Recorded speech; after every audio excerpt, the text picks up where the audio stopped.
Hey there. Today I'm talking about websites. It's a question I see in a lot of entrepreneur groups where people ask the question like, what's the best website, or what kind of website do I need?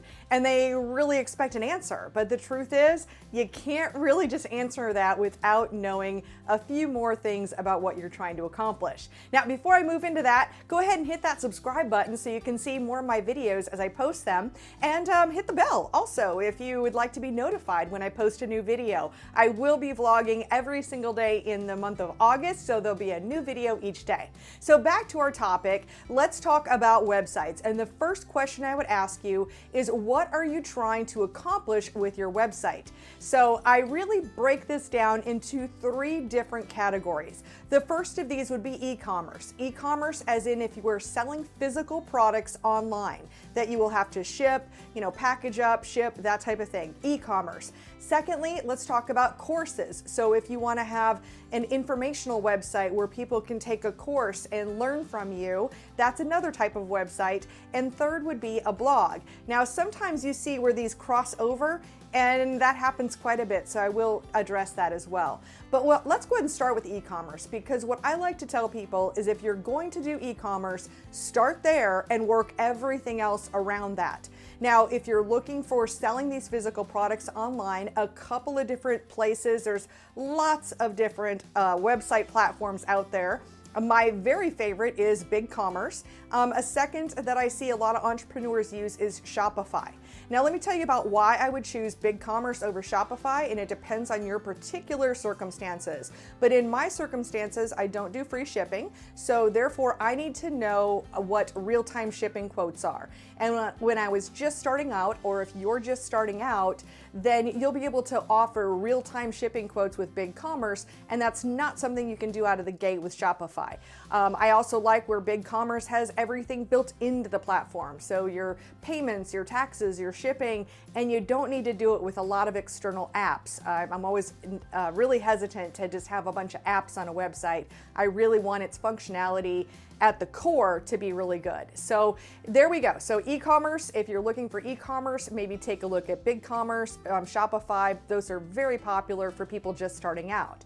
Secondly, let's talk about courses. So if you're doing courses, like where you're teaching people things, I do that as well. A few different platforms to look at. My favorite in this category would be Thinkific.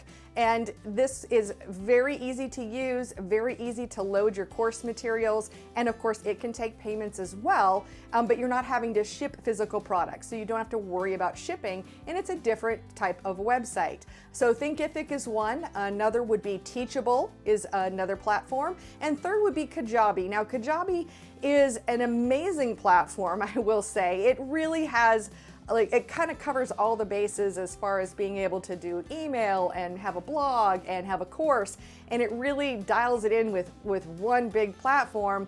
The only downside, especially if you're starting out, is that it's really expensive when you're talking about just starting out. It's like upwards of about $100 a month, whereas these other ones are more in the to $20, $30 range, something like that. So it really kind of depends on what you're rolling out of the gate with. Now, thirdly, let's go ahead and talk about a blog. And with a blog, my preference in this category is WordPress.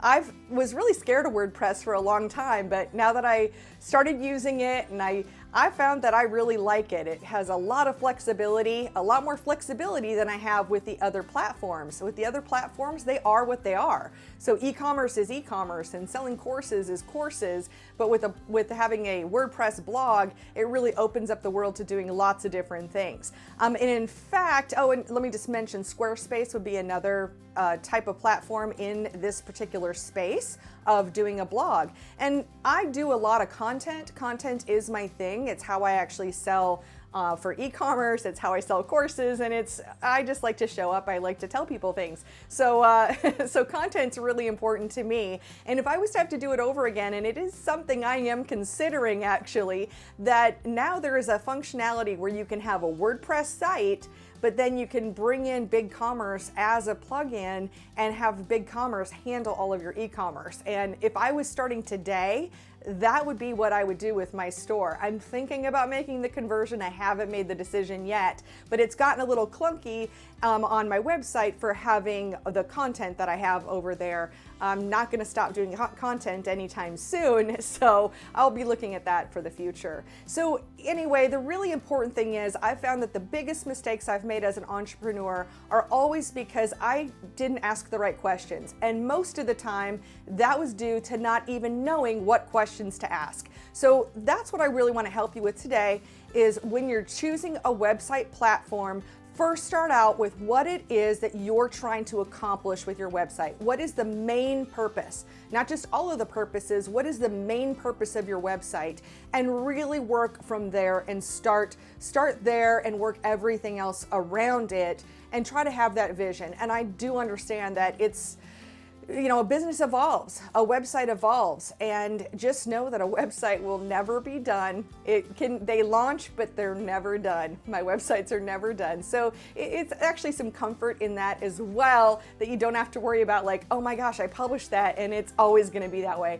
It's not necessarily the case. So I hope these suggestions have helped you, at least expose you to a few of the different platforms that are out there, the questions to ask. Again, start with the purpose.